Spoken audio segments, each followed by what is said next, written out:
more. Legends have arisen and more lies have been told about Ham than any other character in Scripture. Sadly, more lore than truth is known about this man, his name, and the land named after him.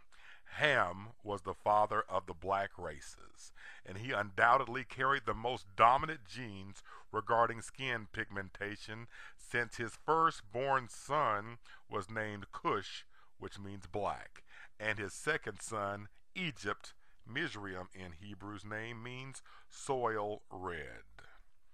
Ham must have been a very great man, since centuries after his death, Moses, a Jewish man trained in the wisdom of the Egyptians, referred to ancient Egypt as the land of Ham in Psalms 105, 23, and verse 27. Caucasian Egyptologists refuse to acknowledge this in their books, documentaries, and commentaries to perpetuate the myth that ancient Egypt was a white civilization when Holy Scripture calls it the land of Ham in Psalms 106, chapter, verse 22. Egyptologists refuse to acknowledge that Egypt is the English name of Ham's second son, whose name is pronounced Mizraim in Hebrew. They do this to smokescreen the fact that Ham was the only occupant of Noah's Ark whose legacy exists to this very day. For Egypt is called the land of Ham, the land of the black man, for Ham is the father of the black races. Many whites ask, where do black people come from? The answer is Noah. For Ham was Noah's second son, who helped him build the ark. Ham was the only rider on his father's ark who had land named after him after the great flood. For Egypt again is called the land of Ham in Psalms 105 and Psalms 106. Jews know that they were in bondage to Ham's Africans in North Africa. Though it is forbidden to be taught in American public schools, Webster's dictionary states that Ham was the progenitor of the Egyptians, Ethiopians, Nubians, Canaanites, and Libyans of old. Bible dictionaries declare that the name Ham means hot. Meanwhile, other shoddy scholarship states that Ham means black. Although Ham is the father of the black race, his name does not mean black. Recall that it was Ham's firstborn son, Cush, whose name means black, and he was the father of the Ethiopians. The scriptures indicate that Ham's name means a village, a nation, or a multitude. In America, Ham's name means something entirely different than it meant in Mother England at the writing of the King James Version of the Bible. One of the uses of the name Ham is in reference to someone who is overacting, or a show-off, or someone in an open display of one's accomplishments, as in hamming it up. However, the most common use for the name of Ham in the West has a negative connotation, for it refers to the flesh of the filthiest creature on earth, the pig. However, in Great Britain, a land far older than America, the word ham does not have roots in swine's flesh. The mother country, the word ham means village. Again, this information is contained in Blacks in the Bible, Volume 1. You can find out how to obtain a copy at www.blacksinthebible.org or www.blackwomeninthebible.com. The word ham means village. For instance, remember Shakespeare's Hamlet? Hamlet means small village. Or where the Queen resides, in Buckingham.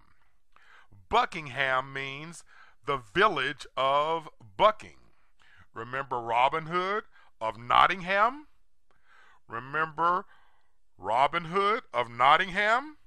Nottingham means the village of Notting. And remember Father Abraham, the father of the Jewish race as well as the Arabic races. Abraham's name was at one time Abram, but God put Ham's name at the end of Abraham's name, and now Abraham means the father of many villages, tribes, or nations of his day.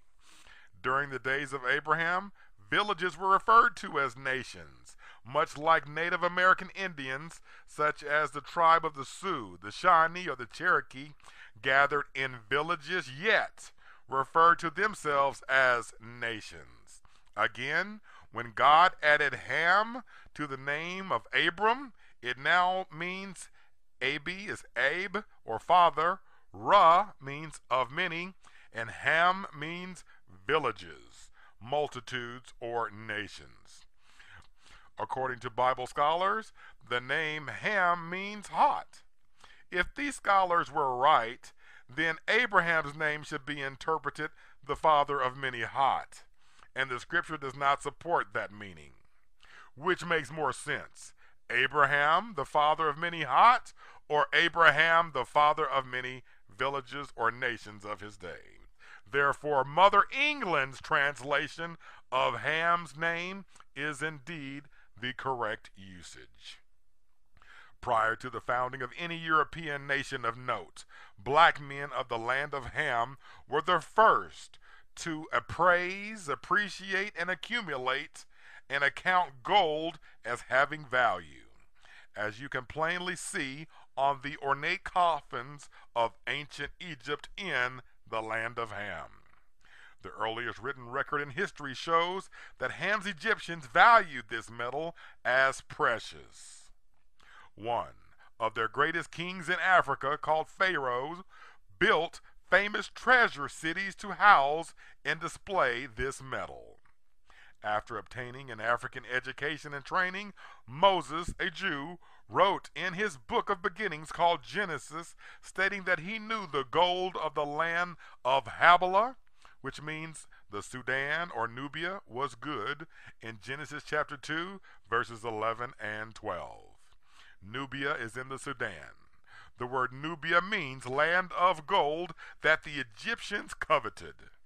According to the Queen of Sheba, another descendant of Ham, only King Solomon possessed more wisdom than the ancient Africans of the land of Ham, called Egypt. It is written in 1 Kings chapter 4, verse 30, only Solomon's wisdom eclipsed the wisdom of these black men in the land of Ham. Again, Egypt had a reputation for wisdom before Greece even became a formidable nation state. Moses documented ancient Egypt as the land of Ham, where the Israelis found themselves ensnared in slavery. There was neither a land of Shem, who was Ham's brother, who was father of the Shemitic people, nor was there a land of Japheth, who was Ham's brother, who became the father of the Caucasian race. Nor was there a land of Noah, for that matter. Ham left his lasting legacy that bore his name, the land of Ham, to his son Egypt, who renamed this land after himself. Today, Egypt wears this English translation and spelling of Ham's son's name. Today, Egypt wears the English name of Ham's second-born son, whose name is pronounced Mizraim in Hebrew, but Egypt in English.